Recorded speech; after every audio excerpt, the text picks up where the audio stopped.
A pair of deadly attacks, coming less than a month apart, exposed a deep schism in President Trump's thinking when it comes to violent attacks in America. The tale of two tragedies, and Trump's reactions, tell of the president's perception of the killers and the threats that they represent, critics said Wednesday. Following the October 1st mass shooting in Las Vegas that left 58 people dead, Trump, the White House and others in the president's orbit refused to talk about gun control. My warmest condolences and sympathies to the victims and families of the terrible Las Vegas shooting. God bless you was the lone message Trump tweeted hours after gunman Stephen Paddock used modified assault rifles to unleash a torrent of bullets on the crowd at a country festival. But in the hours after 8 were killed by an ISIS-inspired attacker in Lower Manhattan, Trump raced to link the carnage to the need for enhanced immigration efforts. Kevin Lamarqueuters suspect Saipov, a native of Uzbekistan, plowed a rented truck into bicyclists and pedestrians on a path in Lower Manhattan on Tuesday. In a series of tweets on Wednesday morning, Trump turned away from comforting victims and instead attacked Democrats and called for merit-based immigration, saying that we must get much tougher and smarter. Trump's contrasting responses to similarly tragic incidents was highlighted by several Democrats.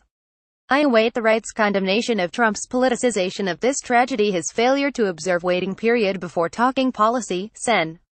Chris Murphy D. Khan, tweeted. CNN Now I get it. If the killer is an immigrant you can talk about policy change, but if he's natural born, you're politicizing the tragedy, he added. Both Gov. Cuomo and Mayor de Blasio blasted Trump for immediately turning the discussion toward politics. The last thing the president should do is politicize this tragedy, de Blasio said. We have to find out what happened. Is there any bigger ramifications? In the end, the last thing we should do is start casting aspersions on whole races of people or religions. We should stand shoulder to shoulder and never let the terrorists have the high ground. Cuomo knocked Trump's trigger-happy tweets in the wake of the worst terror attack in New York City since 9/11. I am bothered by an attempt by anyone to try to politicize this situation, Cuomo said at a press conference Wednesday. That plays right into the hands of the terrorists. They are trying to disrupt. They are trying to create mayhem. They are trying to divide. The point is to do the opposite. It is to unite, normalcy, proceed as one. So to politicize this event I think is wholly counterproductive, he added.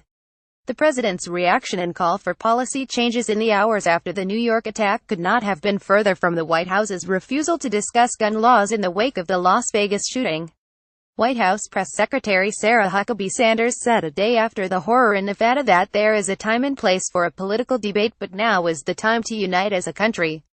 Sanders blasted reporters for asking about more restrictive gun legislation. It would be premature for us to discuss policy when we don't know all the facts or what took place last night, she said.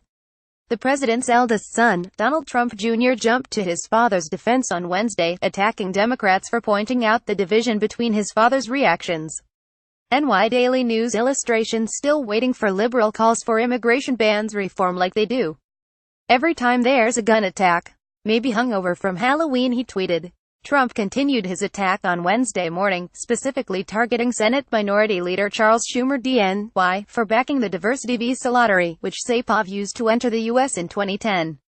Now, Mr. President, I've seen the tweets, Schumer said on the Senate floor in response. After September the 11th, one of the first things that President Bush did was invite Senator Clinton and me to the White House, where he pledged to do whatever was in his power to help our city, he said. President Bush, in a moment of national tragedy, understood the meaning of his high office and sought to bring our country together.